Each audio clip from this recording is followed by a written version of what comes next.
Hoy amanecemos en Estados Unidos con dos cifras que debieran marcar un punto de inflexión en la vida política de este país y ciertamente en la fortuna electoral del presidente Donald Trump. Anoche se llegó a la cifra de más de 60,000 estadounidenses que han fallecido lamentablemente como resultado del coronavirus. Eso es, para ponerlo en contexto, más que todos los efectivos militares estadounidenses que fallecieron durante la guerra de Vietnam.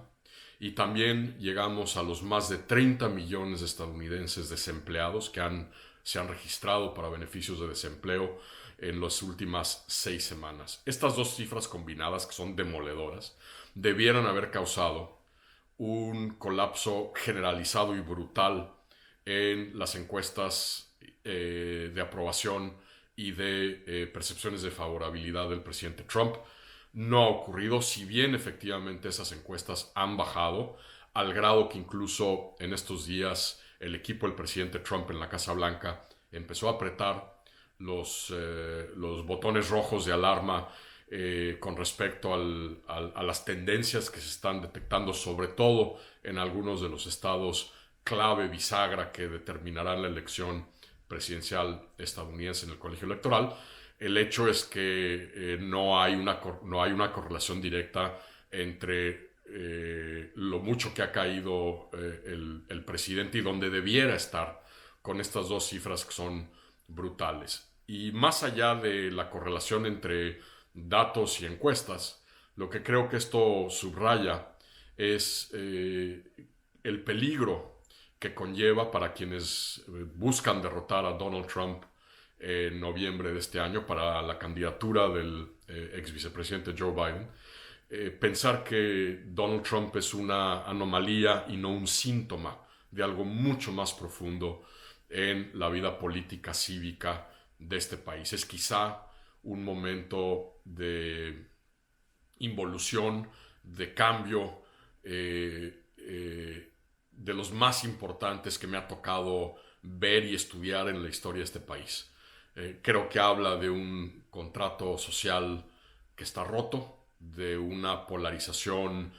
social, ideológica, cívica, hasta de tribus, si se quiere, como no se había visto en este país quizá en más de 100 años, y que sugieren que si se confronta esta campaña, esta contienda, tratando de apuntar a este presidente anómalo sin tomar en cuenta las razones que lo llevaron en un principio a la Casa Blanca en el 2016, podemos tener una sorpresa muy poco grata para quienes queremos ver a este presidente derrotado en noviembre próximo. Todo esto además ocurre en momentos en que pues, Joe Biden está confinado al sótano de su casa, desde donde está transmitiendo spots, desde donde está llevando a cabo eventos de recaudación, en un contexto que le ha cambiado dramáticamente la hoja de ruta para su campaña, tanto en términos de cómo recaudar recursos, ciertamente cómo interactuar y cómo acercarse a los votantes. Este tema brutalmente importante que hemos subrayado ya en el pasado, de cómo empezar a interactuar, escuchar, oír, atraer el voto joven, que será muy importante, el voto latino, y todo esto además en el contexto de un creciente vendaval en su entorno a raíz de acusaciones que le formula una ex colaboradora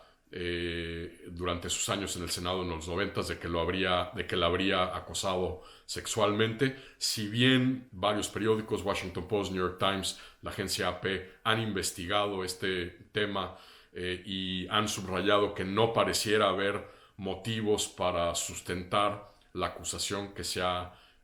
generado en contra del ex vicepresidente. El hecho es que Joe Biden no ha dicho esta boca es mía, no se ha posicionado. Esto está generando enorme preocupación en el seno del Partido Demócrata, tanto en gentes que apoyan al vicepresidente y su equipo de campaña, como entre quienes cuestionan el silencio que emana de la casa del vicepresidente Biden, el hecho que no haya dicho nada que no haya confrontado, que no se haya referido a este asunto. Está empezando a inquietar a muchos, sobre todo en un contexto en donde el Partido Demócrata podría abrirse a acusaciones por parte de Trump, que no tardará en hacerlo, de falta de simetría, falta de congruencia, falta de coherencia, por los ataques que el Partido Demócrata ha dirigido contra el presidente y contra